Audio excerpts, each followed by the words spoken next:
Bismillahirrahmanirrahim. Assalamualaikum warahmatullahi wabarakatuh.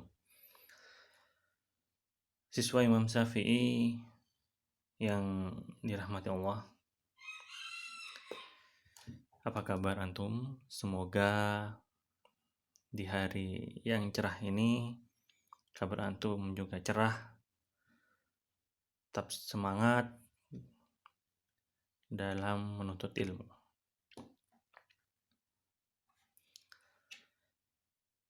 Hari ini kita akan melanjutkan pertemuan sebelumnya, yaitu tentang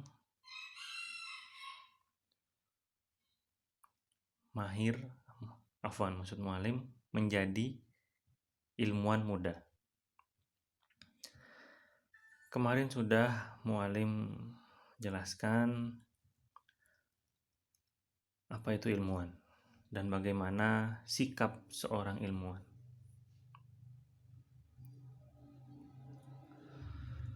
Beserta langkah pertama menjadi seorang ilmuwan. Kita semua adalah seorang ilmuwan. Jadi orang yang belajar atau mempelajari sesuatu itu dinamakan ilmuwan. Karena kita semua ingin ahli dengan apa yang kita tekuni. Semisal antum lagi belajar sekarang, pasti antum memiliki cita-cita ini ingin mendalami suatu ilmu tertentu. Nah, berarti itu adalah ilmuwan. Kita semua adalah ilmuwan. Nah, langkah pertama menjadi seorang ilmuwan adalah harus sering melakukan percobaan. Itu untuk ilmuwan eksak. Untuk ilmuwan ilmu sosial, ilmu agama misalkan, itu adalah harus sering banyak. Percobaannya adalah mengkaji atau membaca banyak literatur. Literatur ini maksudnya buku ya.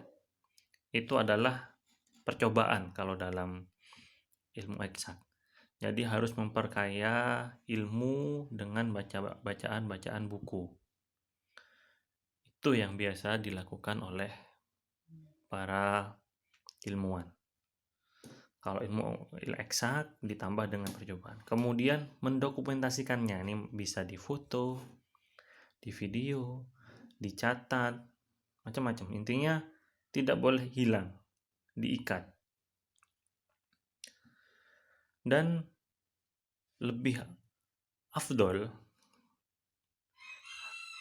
percobaan atau kajian ilmiah itu didokumentasikan dalam bentuk laporan percobaan atau laporannya. Nah, kali ini kita fokus bagaimana menjadi seorang ilmuwan eksak. Seperti yang antum lihat di sini, ada salah satu ilmuwan eksak, ya, ilmuwan muda. Mungkin antum familiar dengan orang ini. Nah, next selanjutnya adalah, ini ya, tadi sudah mulai bahas. Nah, ini kemarin ya yang sudah kita bahas. Coba mu'alim review kembali. Informasi pokok dalam teks laporan percobaan. Nah, ini harus ada tujuannya. Harus ada alat dan bahan. Harus ada langkah-langkah percobaan, ya. Atau biasa disebut dengan metodologi. Alat dan bahan tuh ini alatnya pipet, tabung, gelas ukur, ya. Bahannya itu adalah yang habis, ya. Ini cairan-cairan ini adalah bahan. Kalau alat itu yang tidak bisa habis. Itu perbedaannya alat dan bahan. Nah, dan harus ada hasil dari ini semua. Jadi pertama tujuannya ingin mencapai apa, setelah itu bahannya yang dipakai apa saja, langkah-langkahnya apa, jadi harus sesuai ya. Yang pertama apa, mungkin mencampurkan ini dan ini, setelah itu disiapkan, dipanaskan gitu ya, dan menghasilkan ini. Harus ada hasilnya, walaupun gagal tapi harus ada hasilnya. dan harus ada simpulan. Simpulan merupakan salah satu bagian penting dalam teks laporan percobaan. Simpulan berisi pokok-pokok informasi yang saling dikaitkan, yaitu hasil percobaan dan ilmu pengetahuan.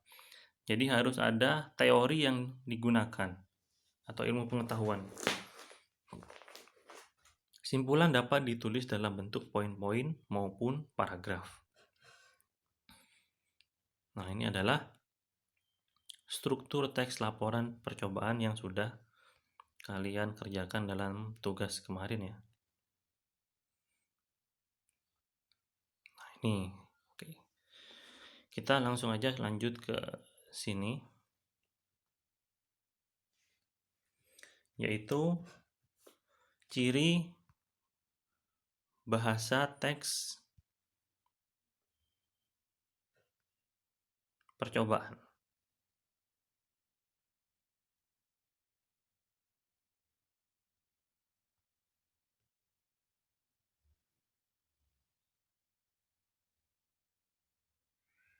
Sebentar ya, ini Afwan layarnya nggak keluar.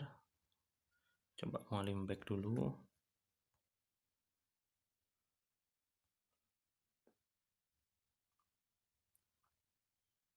Nah,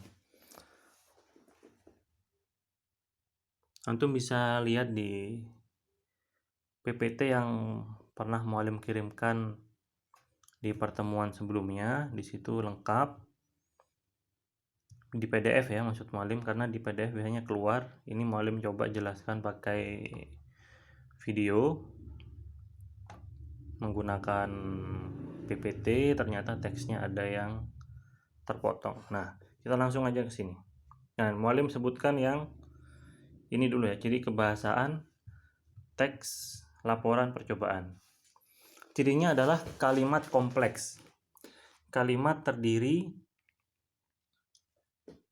atas dua struktur atau lebih dengan dua verba atau lebih. Terus ada kata penghubung, kata atau ungkapan penghubung antar kata, antar frasa, antar glosa, atau antar kalimat. Jadi selalu ada kata penghubung di antar kata. Jadi setiap kata penghubung itu bisa menggabungkan beberapa kalimat, kata ya. Biasanya atau, sedangkan, contohnya seperti itu. Oleh karena itu ya, setelah itu ada kata rujukan, kata yang merujuk pada kata lain yang telah diungkapkan sebelumnya. Seperti contohnya, seperti yang kami tulis atau seperti yang kami tulis di paragraf di atas, itu adalah kata rujukan. Dan lain sebagainya ya. Banyak sekali kata-kata rujukan atau kata-kata penghubung lainnya. Dan yang terakhir adalah istilah teknis. Istilah keilmuan yang digunakan dalam bidang tertentu ya. Jadi mungkin ada kata-kata ilmiah ya. Misal tentang akan meneliti tentang pohon mangga. Nah, kata ilmiahnya atau bahasa ilmiahnya memang Mangifera indica gitu ya. Jadi ada istilah-istilah teknis. Biasanya ada juga di situ menggunakan gelas ukur. Biasanya istilah teknisnya adalah beker glass gitu ya. Nah, yang terakhir adalah langkah-langkah menyusun teks laporan percobaan. Nah, ini bisa keluar.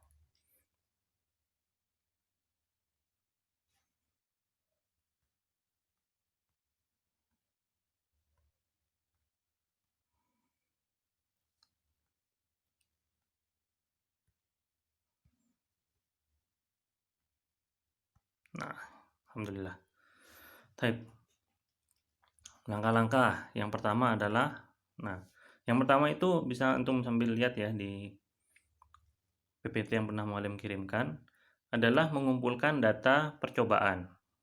Setelah mengumpulkan datanya, yaitu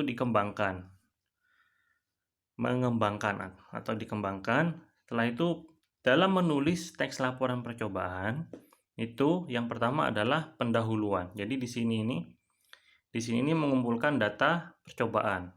Jadi setelah melakukan percobaan tadi ditulis hasilnya apa saja, didata. Seandainya seumpama nih, misal mengukur pengaruh zat tertentu terhadap pertumbuhan pohon mangga gitu ya. Nah, itu diamati, diukur, difoto terhadap tingginya pohon mangga itu, habis itu dikembangkan. Nah, di sini nih maksudnya mengembangkan, ini teksnya hilang ya setelah Mualim pindah di HP PPT ini. Nah, setelah data terkumpul, dikembangkan dengan teori-teori yang ada, baru ditulis pendahuluan. Nah, pendahuluan ini berisi latar belakang, tujuan ya. Jadi kenapa antum menulis atau melakukan percobaan itu ditaruh di sini alasannya. Setelah itu adalah landasan teori. Teori apa yang dipakai dalam percobaan tersebut? Tulis saja beberapa teori dari buku mana aja, dari ilmuwan siapa aja. Jadi teori yang diambil itu dari mana saja harus disertakan di landasan teori. Jadi ketika kita ingin melakukan sebuah percobaan itu harus ada landasan teorinya terlebih dahulu, bukan coba-coba asal-asal coba gitu, bukan. Jadi harus ada teorinya dulu, baru dicoba atau di-compare dengan teori-teori yang lain. Terus metodenya menggunakan apa? Ditulis. Di urutan prosedur metode percobaannya dalam melakukan percobaan, prosedur dalam melakukan percobaan itu ditulis di sini. Hasil dan pembahasan setelah melakukan percobaan, jadi setelah tahu metodenya, dilakukanlah percobaan, hasilnya dicatat, didokumentasikan dan dibahas. Setelah itu baru kesimpulan.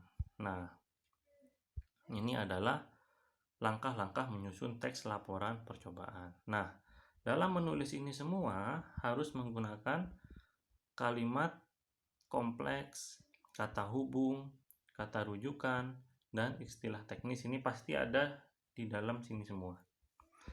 Baik, itu saja yang dapat Mualim sampaikan di pagi hari yang cerah ini. Mualim harap antum semua tetap semangat seperti matahari yang bersinar di pagi ini ya. Mohon maaf yang sebesar-besarnya jika Mualim ada kesalahan atau kekurangan dalam menyampaikan materi bahasa Indonesia kali ini. Jika ada pertanyaan silahkan tulis, maksud Mualim silahkan ketik, silahkan japri gitu ya. Dan untuk tugasnya Mualim akan kirimkan setelah video ini Mualim kirim. Jadi di bawah video ini insya Allah akan Mualim lampirkan link Google Form untuk antum kerjakan tugasnya. Assalamualaikum warahmatullahi wabarakatuh.